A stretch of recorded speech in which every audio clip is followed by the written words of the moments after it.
Algy the bus is one of Bertie's friends who will help take passengers around the island of Zodor. He usually handles the other side of the island where Duck and Oliver Branchline is. He is also a very friendly and generous bus too, but sometimes that can lead him into trouble as he often neglects his own needs to help others.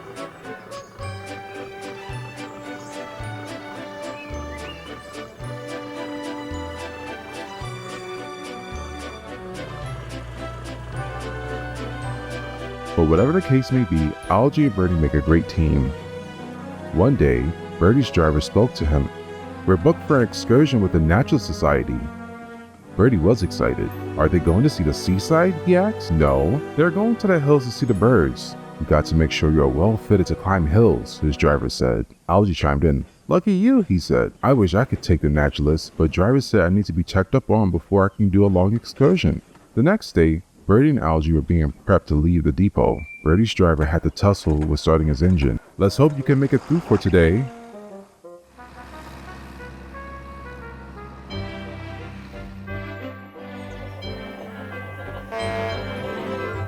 Unfortunately, things didn't get any better for Bertie. When he got up the hill, he coughed and spluttered and broke down.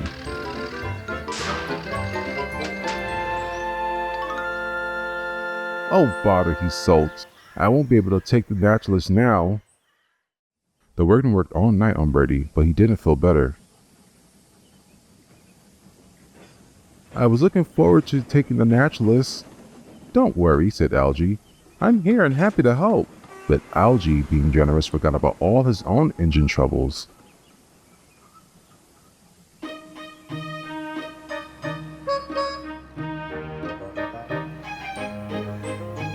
Algy picked up the Naturalist and they all got in quickly, and with the toot, Algy set off.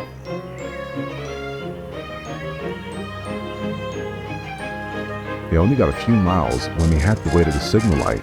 Algy's engine stopped and wouldn't start again. Algy's driver tried and tried, but couldn't make him go again. The passengers didn't mind. They thought it quite funny. And eventually, Algy did start again.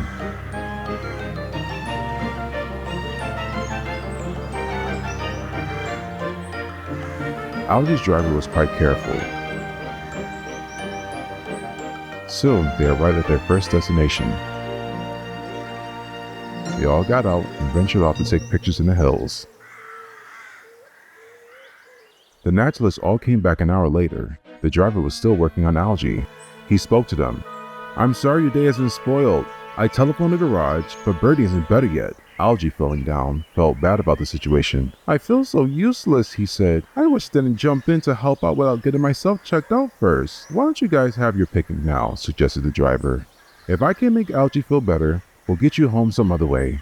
The naturalists all had their picnic, but Algy didn't feel better, and he felt sadder still. The passengers, all seeing Algy looking sad, couldn't feel cross. "Never mind," they said. "We'll come back when you're feeling better." Algy's driver went to go and telephone for help, when they all heard a faint toot toot in the distance. They looked at each other. "I know that toot," said Algy. "That's Bertie."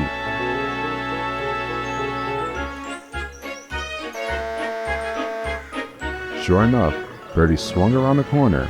"Hop in. You won't have wasted the day after all." "Thank you, Bertie," said the naturalist. "You really saved the day." Bertie felt happy. A few days later, Bertie and Algy were mended, and their drivers presented them with a letter from the Naturalist Society. It says, "Thank you, Bertie and Algy, for showing us around the island. Despite your mishaps, you really worked hard to take us where we needed to go. You two are very useful buses. Even though we had engine troubles, we really showed that helping out a friend in need, because that's what friends are for," Algy said. "And I'm glad to be friends with you."